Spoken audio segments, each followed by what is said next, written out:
All right, all right. It is now 11:30 on a Saturday night in Oxford, Maryland. Hello, everyone. My name is Nicholas McCowanich. I'm a producer, video game lover, and here today I am going to present to you a little panel I call Crushed on Crushing, How and Why Games Sound Like They Do. Just a little bit about me before we get started. I've been making music since I was a teenager. It's been something that's always infatuated me. I've never made it my career, always kept it my hobby. I imagine we all have our hobbies. We don't want a 9 to 5. So that was something that was really important to me. I still continue to do it to this day. And a big influence of mine growing up was video games, and just like the rest of us here.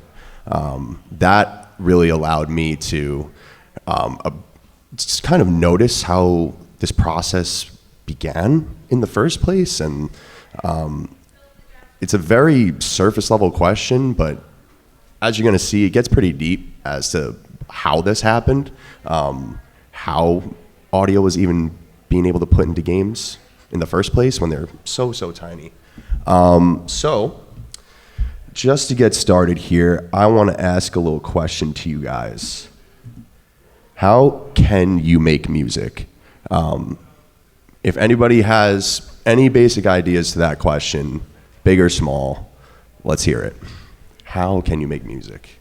So I saw an interview with a circle of people doing music for Spyro the Dragon, and he had like a keyboard attached to like an Apple computer, and he showed like how he made like Maga sounds. It was really cool. Yeah, so that would be synthesizing it digitally. That would be working in something potentially called a digital audio workstation. That is probably the most popular way a lot of us would interface with music nowadays. And that's probably on an individualistic level. So you can make it all by yourself. Anybody else have any other ideas of how music can be made? Right in the front. Besides just instrumentals, guitars, basses, drums, stuff like that, vocals also play a big part of how we make music. Yeah, so you can use instruments, I mean, in real time, like before computers were ever a thing. Everybody was, reciting from sheet, or whether they were reciting from memory. These were common practices for thousands of years all across the world, right? So you can record it that way on paper. You can record it on an audio workstation. You can memorize it yourself. You can make it communally. These are all, pretty obvious methods of how we can all make music. A lot of it starts from ideas, little tiny ideas, and those typically get fruited and budded into really big things for yourself or for the whole world.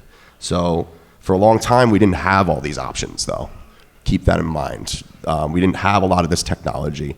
It took really large advancements in multiple technological fields to even get close to any of this reality that we have today.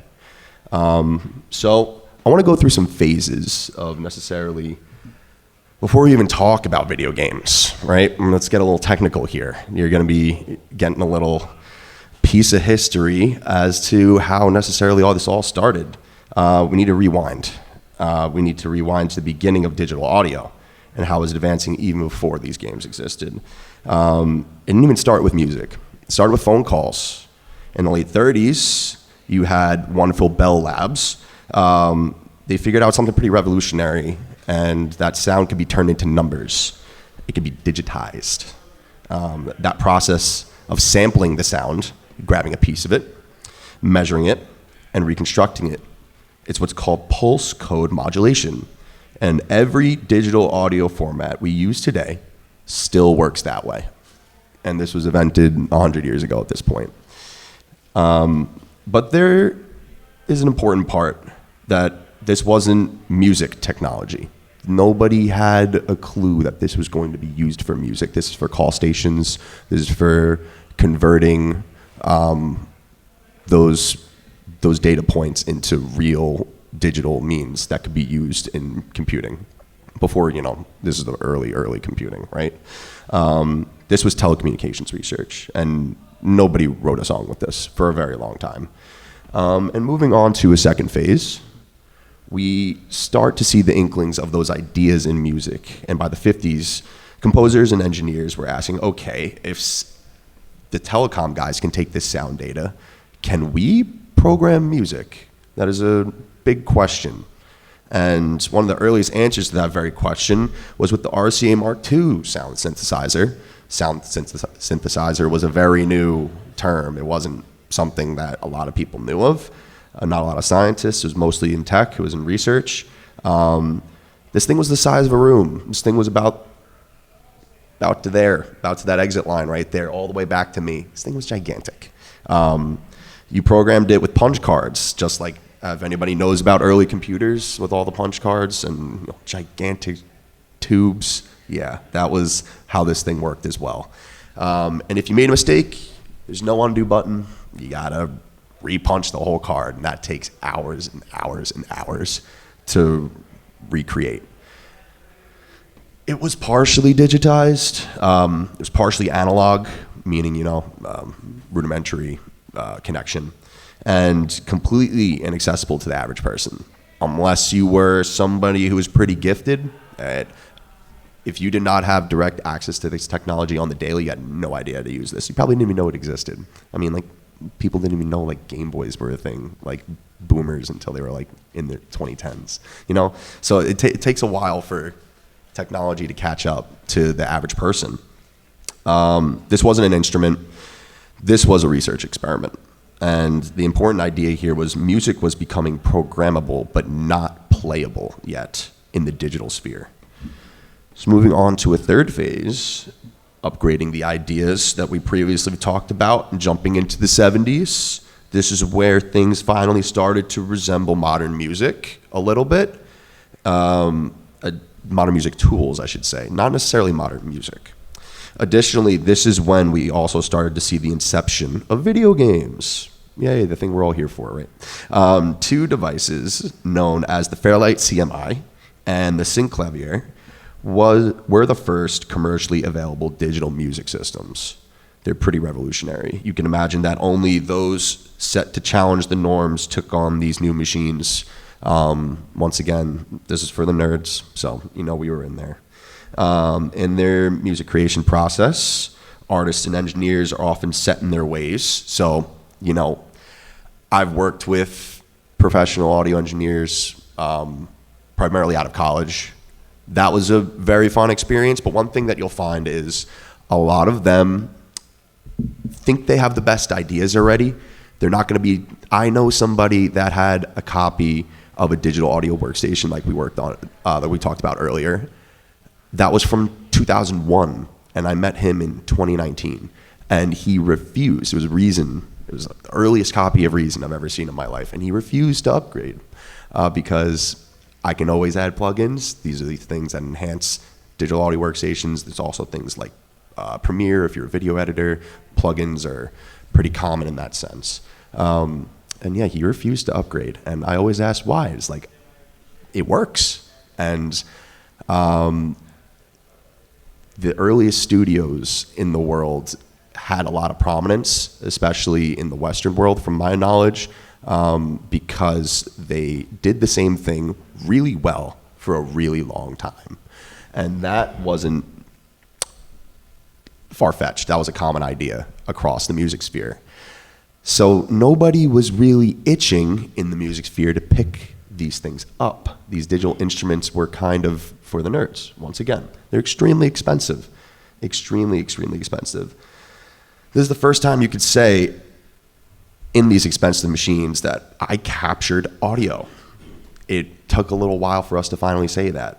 And now I can use it musically. This technology was a far cry for game developers, though. Single recordings were the size of full games at this time. So you wouldn't have a game if you tried to put audio in it.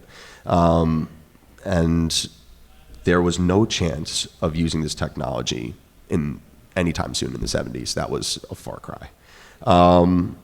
There's a catch. These systems cost as much as a car, sometimes as much as a house.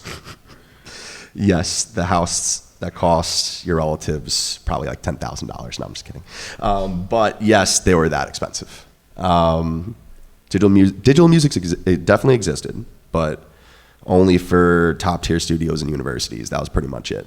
Nothing else was happening there. And moving on to phase 4, kind of looking into the early stages of how we experience music in creation now. This is the real turning point.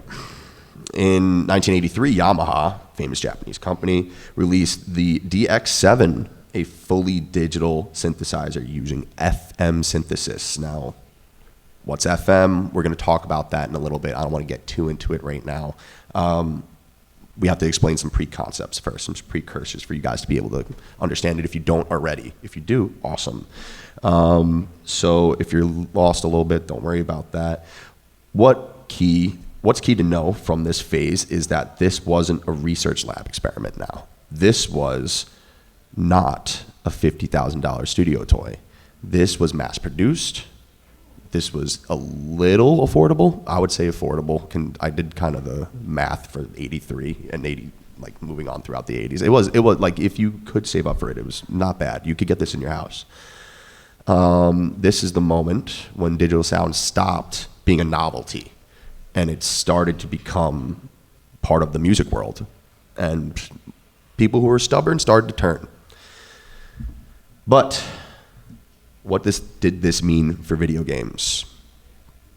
And by the time video games showed up, at this time, the video games that showed up were like Pong, right? That was predominant. Like the Nintendo Entertainment System wasn't out yet from what I'm talking about here in 83. That was 84. And digital instruments existed. That was for certain. But digital audio was still expensive. It was limited and inaccessible. Video games didn't get digital sound because it was cutting edge. They got digital sound because it was the only option. Because games didn't wait for these perfect tools to come out. They didn't say, hey, just because I can't put good audio, like high quality audio, in my video game, doesn't mean I don't want to have some audio in my video game. I want there to be a sonic element to it to keep people engaged. Like the people saw what was possible with these new synthesizers and the digital creation in real time, and that was cool. That was something that gave developers an opportunity to be like, okay, it sounds a little beep boopy, but I can make this work. I can create art with this. This is going to be cool. There were some early computing limitations for sure. And just as I discussed, and that's what kind of, led to these ideas I just mentioned of how can I make it work for me as a dev, or as a composer working with a dev, if you were lucky enough or fortunate enough to have that in your circle, if you weren't hiring. To really understand why early game music sounds the way it does, we need to talk about the little bit of space, right? Every early arcade cabinet and game cartridge typically maxed out somewhere between 2 and 64 kilobytes. That's not a lot of space. That I don't think anything is ever sold with that much space, capacity, requirement, or precursor whatsoever. It's a given that anything can pretty much run that, besides like maybe the smallest Raspberry Pi you could find. Early arcade cabinets and game cartridges, they had that limitation. And that wasn't just the music, that was the entire game, correct? And out of the already tiny space, audio usually got hundreds of bytes. So if a game was, let's say, 8 kilobytes on an early NES cartridge, actually I believe they were 16 kilobytes, excuse me. On those cartridges, you would have about 800 bytes dedicated to the space for synthesizing audio. And you quite physically cannot fit any sort of file on there. So you had to be creative. And instead of stored instructions, things like note values, how long the note lasts, and which sound channel or instrument to use was more so preferred than, okay, let's cram like a really tiny file in there. So it made everybody think different in the industry of, okay, let's start leaning into this new technology. No recordings, no waveforms, just numbers. And that was really important to remember. And what actually made it in was not very much.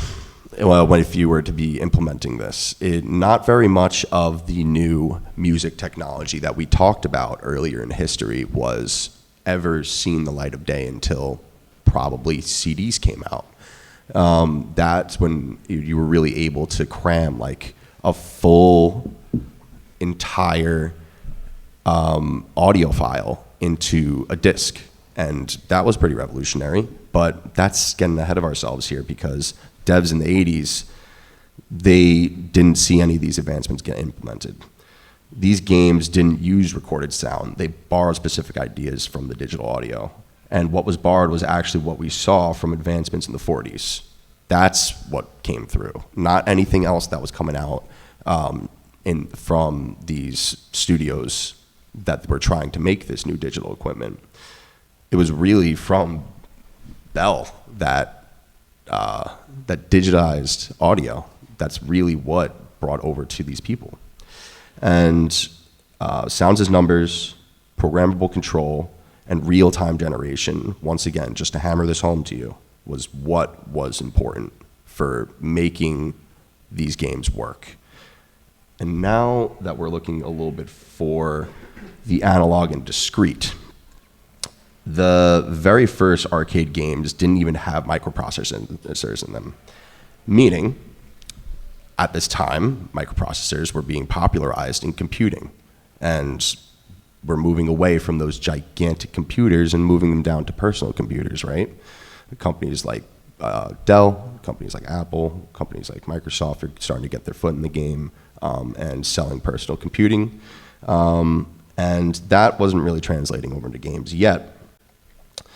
Sound effects were really what was important to these games because it made them really engaging, correct? Sound effects were created using purely analog circuitry on the boards. In these consoles, right, you had these early NES consoles, the early Sega consoles. That was what really drove it home. The circuitry on these boards and these consoles utilized things called oscillators. So on these boards, you were able to push signal through these circuits. You weren't able to really save anything, right, because of the space. So consistently, using something like an oscillator that could be sustained with power essentially allowed you to use sound waves to your benefit, and you trigger them in real time. So they would line up with these actions. So if you were to, in a game, you were to explore a new area and unlock a door, that would trigger these oscillators very well. It was very easy in the code of the game to be like, okay, when that event occurs, I can trigger an oscillator to coincide with that, right? And that would allow sound effects like we know and love today to get so popular because that was really the only thing that was happening besides a soundtrack in the back. The soundtracks, like I said, they're working in digital audio, being synthesized in real time, and then the sound effects on top of it being triggered by the circuit. And that was the popular practice at the time because, once again, we're working with just limitation here. Everything that's being created here is out of limitation, and that's what's really driving the creativity home for these developers. If something beeped, it wasn't because audio was stored somewhere. It was because a circuit fired and generated that sound. And this puts early game sounds much closer to early electronic instruments than to recorded audio, just to drive that home to you. And at this stage, sound wasn't digital, it was electrical, right? With the sound effects, it was electrical. It was working off of the circuit. And to move into digitally triggered analog sound in the late 70s. Additionally, advancements in computing were beginning to seep its way into history of video game music as well. And as CPUs entered arcade machines, they began to be utilized in triggering sound, and the computer didn't make the sound, it told the circuit when to make it. That's, again, the only thing that was really allowing this art form to blossom. And So now sound effects could respond in real time, and this is where sound becomes programmable. So now you have your conductors working with your coders and your devs in tandem in real time. And that was the dynamic of these studios now. They weren't getting traditional composers to come in. Like, no, you're in-house now. You're part of us. And that's created the culture of the workspace of modern gaming today. Yes? Since this is, like you said, like the first time that audio is programmable, Mm-hmm. what is an example of a game or a game from the time period that would give you an example of that? A game that showed the first innovation of programmable music. That's a good question. I would say right about this time in the 70s, you're looking at things like Space Invaders. You're looking at, I mean, obviously Pong. You're looking at Galaga. Would say, like, when this happens, then play the audio. Yes. So upon those early triggers, then you would essentially see if someone's hitting a specific input, obviously to shoot or to move, you could enact a circuit to work that way. And they would produce a sound effect. And then you get nostalgic towards that. Or you become enthralled with it. Or it just becomes background noise to you. And that's just part of the game, right? That's normal. But yeah, good question. That's probably the earliest examples of how that concept was popularized. Yeah, of course. So, moving on from the 70s, we have the concept of programmable sound generators, talking about how those composers were now working with those devs, and they started to work towards creating these PSG chips. And this is the moment where video game music truly takes shape. This is like starting to be what we all mess with, right? This is the stuff we love. PSGs are responsible for that. And it gave games multiple sound channels controlled by the data. So you didn't have to have the sound now overlapping over each other and cutting out. It wasn't this single track, right? Back in analog studios, you would have I'm sure you guys have heard of like 8-track recording tapes, right? Or 4-track, 16, and then moved up, and that's where the tapes were literally in certain slots. And in order to have a sound being produced simultaneously to other, you would have to have more tracks, right? And that's what PSGs did for game audio. They took it from that single track and moved it on to multiple, which was really, really nice because you're able to create pretty quality games off of that. The sound fidelity, it's more immersive. The better we get at this, the more we're going to be able to attach ourselves to these IPs that we love. And as far as these games go, these generators were concerned with a few types of sound waves. You got square waves, you got triangle waves, you got static noise, white noise, you got plenty of other types of sounds. They weren't necessarily working with like sawtooth waves, if you guys are familiar with that. Those are all different types of sounds that can be generated, right? I would love to show you an example today. I actually didn't bring my audio equipment. It would be really nice to show you guys in real time what those are individually so you can kind of get a sense. But just know that if you've been listening to 8-bit music or you've been listening to your favorite game tracks, you've heard them. And I'll tell you kind of verbal examples of what they are. These are the common types of the synthesized audio that was in there. So square waves were primarily used for the melodies, right? So they're very bright when played. Any of those classic melodies in video game music in not necessarily the 70s, late 80s, 90s, 2000s was most definitely the melodies made with square waves. White noise was really good to be manipulated to create that kind of sound. That would be used for a lot of claps. It would be used for a lot of percussion elements, any hi-hats, anything along those lines. That's what they were predominantly used for. Sawtooth waves were pretty complex to be used in these waveforms so that you didn't really see them around them. And yeah, that's also one thing to keep in mind.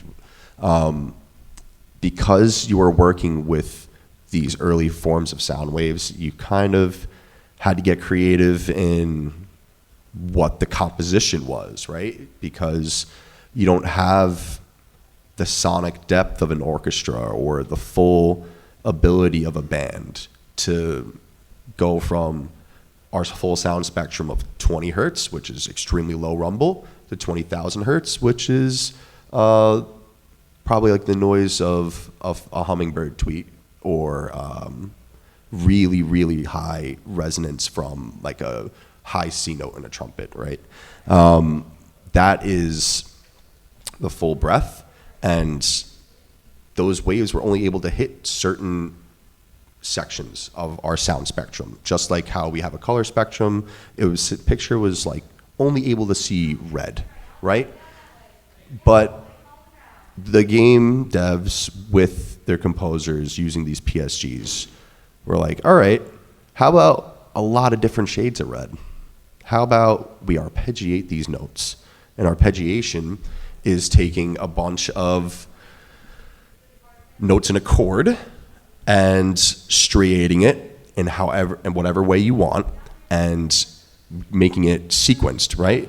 So it's like plucking through a chord, essentially. It's playing it in sequence, and when you utilized it with these square waves in the audio, it sounded really nice. And it was also really easy for the circuit in these chips to activate with, because it didn't require much power. It was just a constant sustain, and then you just cycle through these notes and you can get really nice quality sound out of it, which was desired, and that kind of created the zeitgeist of the genre of just having these fast arpeggiated melodies and tickling our brains, and we all really liked it, right? Because it continued. Even though it was out of necessity, an audience came and filled that desire that these devs wanted from the people. And this is why early game music sounds the way it does. These components of synthesized waves were easy to activate and were very expressive for how easy they were to produce on these old computing systems. So these PSGs were pretty revolutionary. That's a big part of how all this was able to happen. And I mentioned wavetables earlier. Now picture those sound waves that we were talking about earlier, such as square waves, such as white noise, even saw waves now we can consider, now that we're moving a little bit forward in the future. They all have these different shapes that we use to visually express them when we're creating them. Some are really tight squiggles, some are long squiggles, and when it exemplifies how we hear, right? Like the sound in our ears when it gets compressed at certain speeds, and when it's being compressed in the air and we're perceiving it through our ears, it completely expresses something different to our eardrums, and it's kind of in reverse. That's how it works with these synthesizers, right? And after enough time and this advancement, people began to experiment, and they wanted the sound to be bigger and more impressive. The yearning and advancement in all technological fields definitely was not an abstract idea in the world of video game music.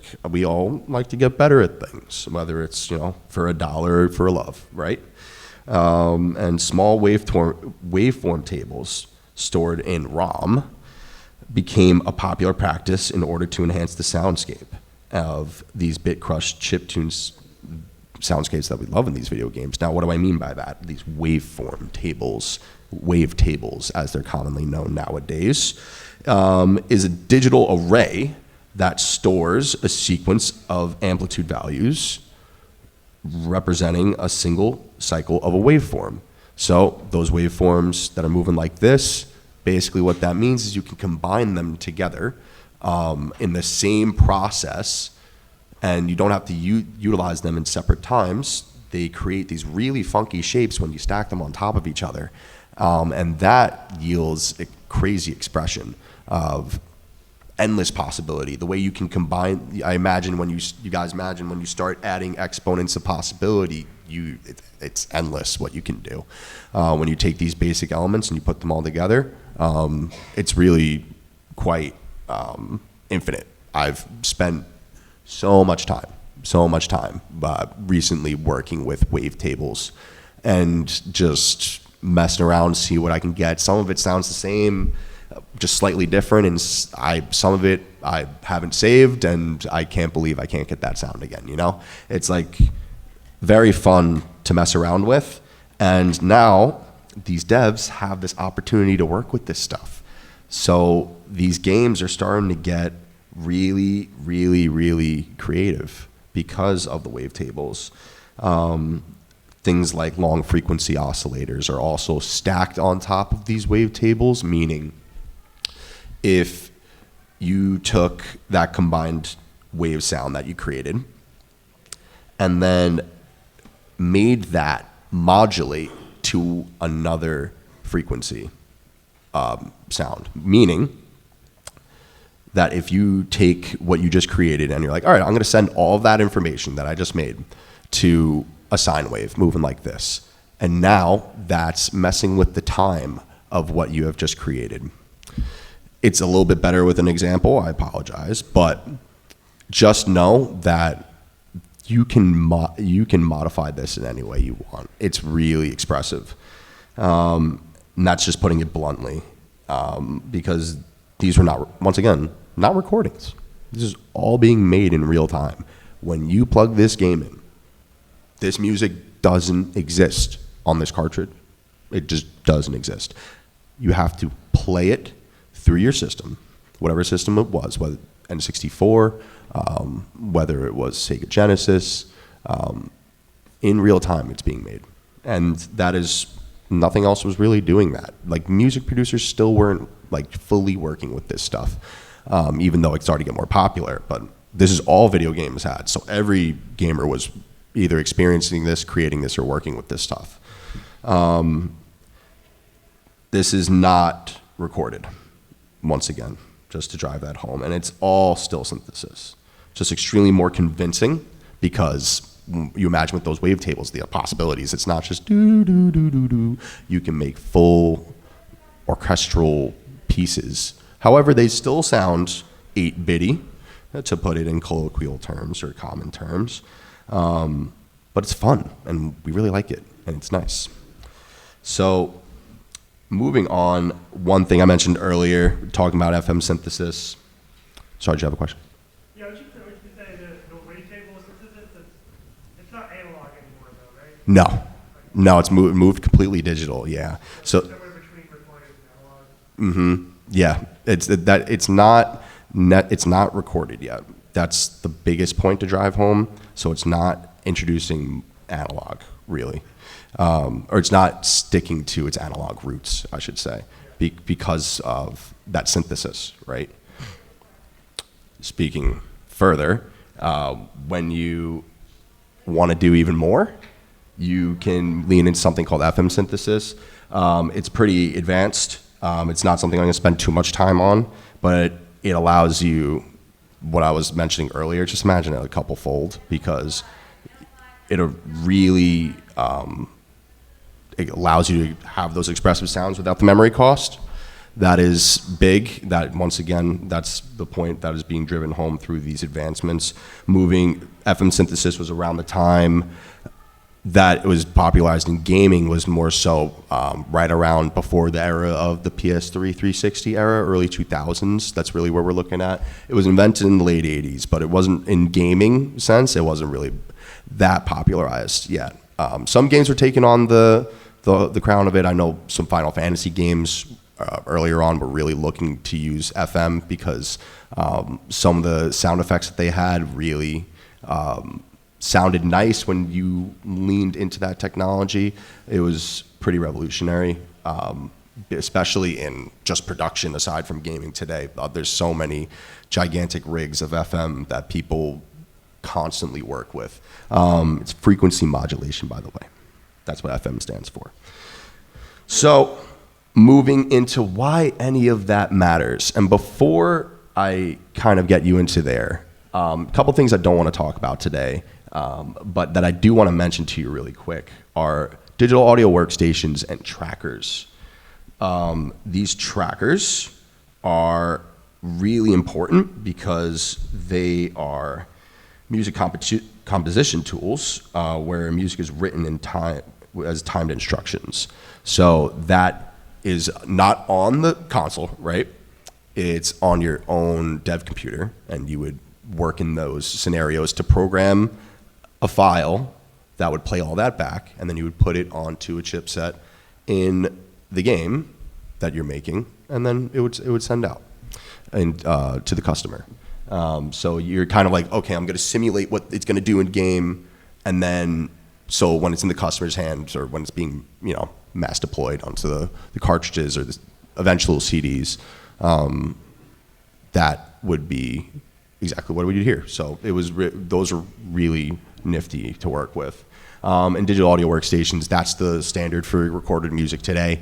We don't really work with tapes like I was talking about earlier with those tracks. Now it's all on a laptop.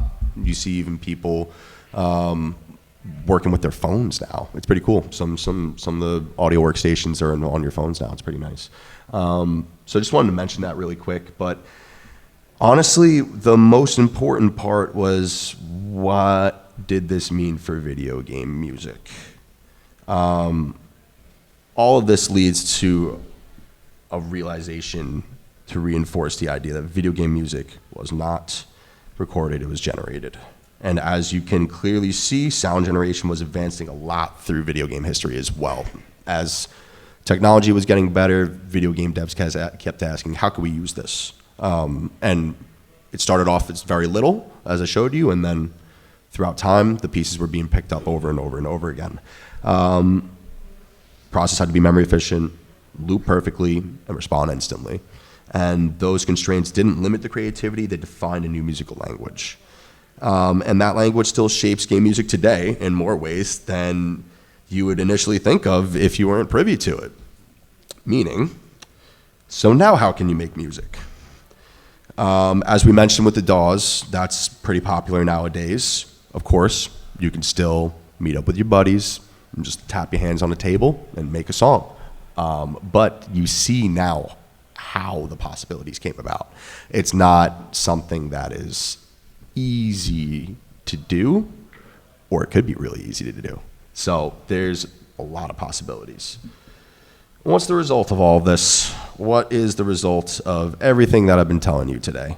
So up on the screen, we have some people that, in the modern era have worked with a lot of the stuff that I've been mentioning. And now that we know how and why games sound like they do, the mechanics behind it, let's talk about the lasting effects of this rich history of video game music. And I imagine you're all here at this panel for a similar reason as I am, and because some very talented developers and composers captured our hearts and our minds with their beautiful game and soundtracks. It is what brings us all together in this very convention, for the most part. As I'm sure you all are aware that these chiptunes aesthetics did not last forever. Most games nowadays that come out don't sound like most of the ones that came out 20 years ago, and that's natural. Norm in video games, right? And as mediums advance to deploy these games with CDs and now on Steam or an Epic Games Store, whatever you use, the internet developers have been able to create a full-on cinematic experience with WAV files that take up 16 gigabytes on my SSD. Thanks, guys. That's awesome. I love not having space on my computer because you had a nice 30-minute dialogue that you wanted to slap in. Sounds really good, though, right? It's pretty. I don't mind it for that sense. It's suboptimal, but it's a choice. You can choose a video game to be anything you want it to be.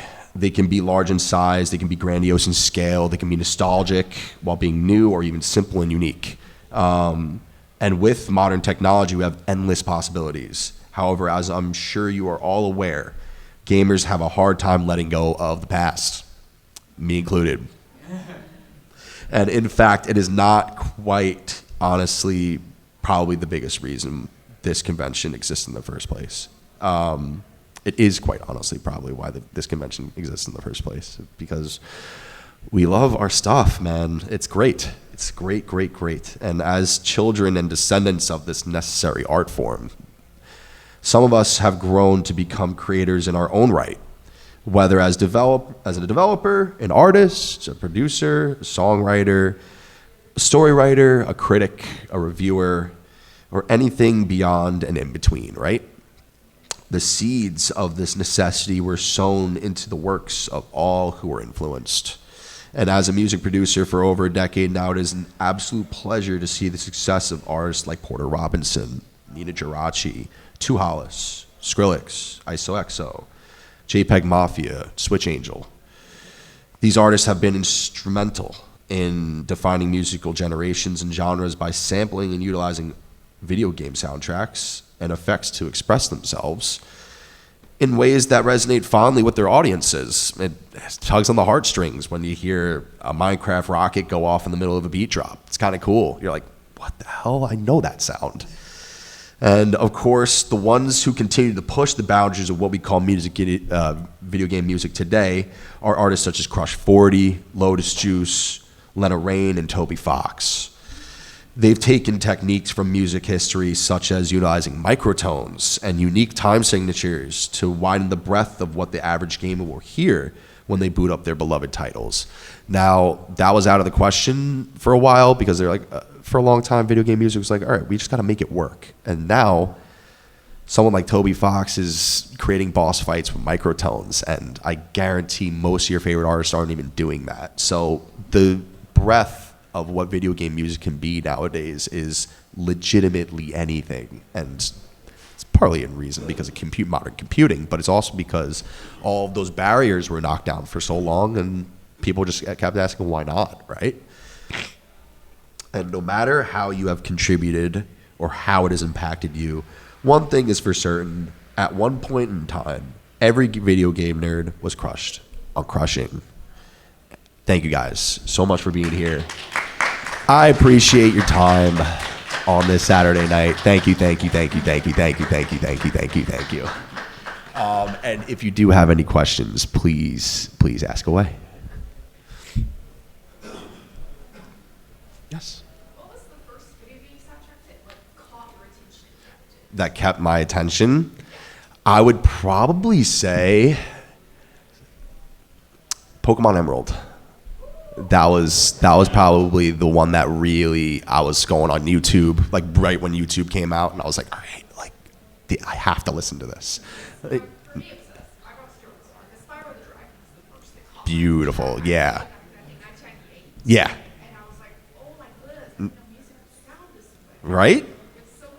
It was there, those limitations, like no one was making that in the pop sphere, because all right, we could do anything we want here. Meanwhile, video games, we can only do so little. So you had to get creative. And that's really what drove it home. That's really cool. Yes? So you dropped a few names at the end. Are there any particularly important, or in your opinion, visionary engineers or composers in the broad history of game audio? Like who's the Henry Ford of game soundtracks, in your opinion? In my opinion,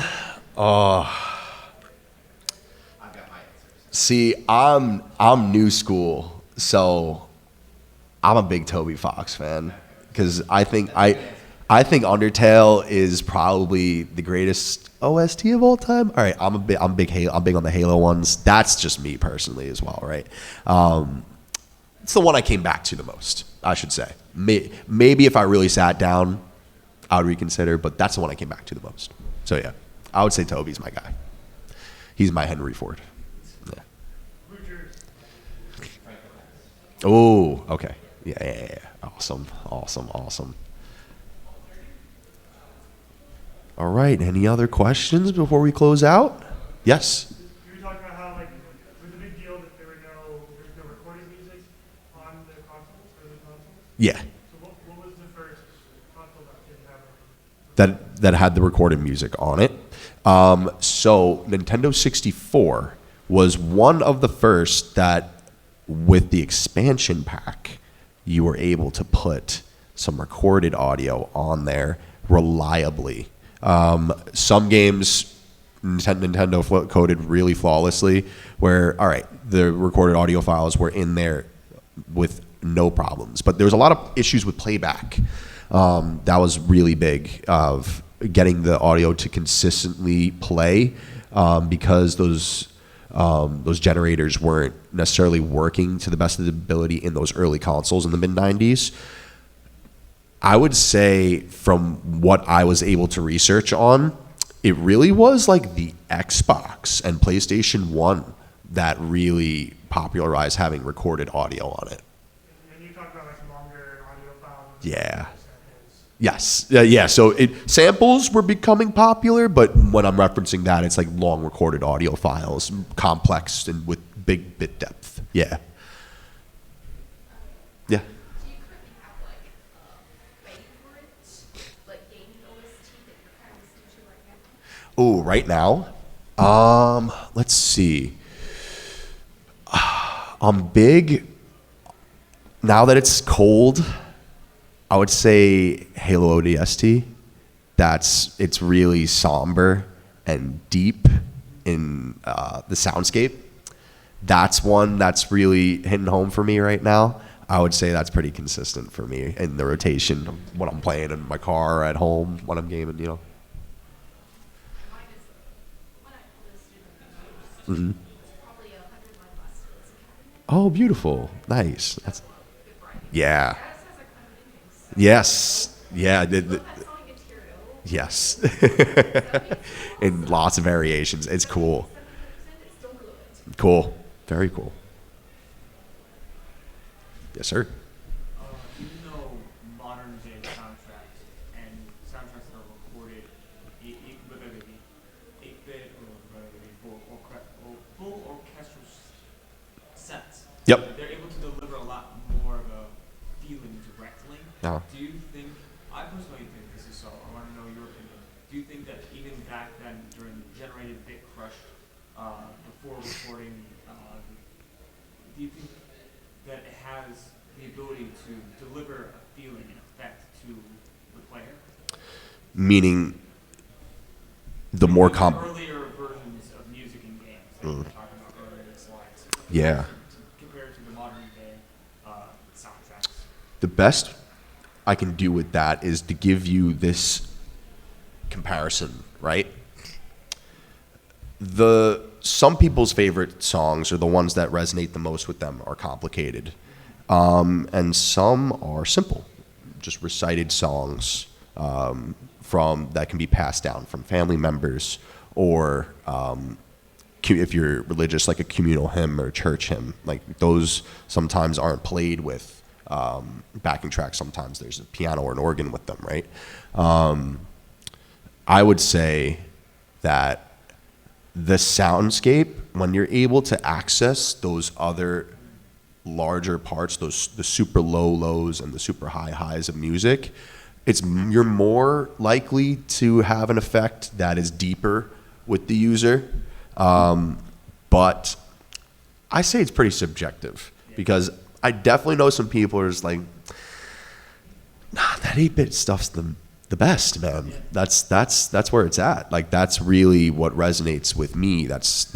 I feel like, you know, we're largely fueled off nostalgia. Unless you're someone who's constantly finding new stuff and trying to expand your palette. I definitely am one of those individuals. But, you know, if I boot up an Emerald track, I don't know. It's gonna hit different.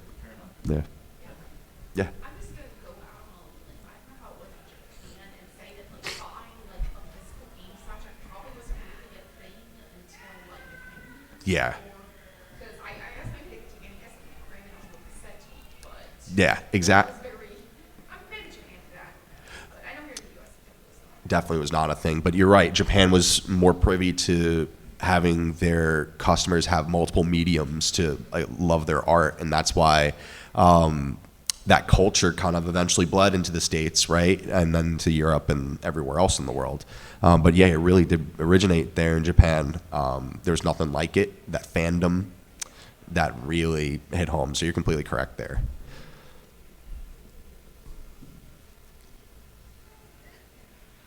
All right, guys.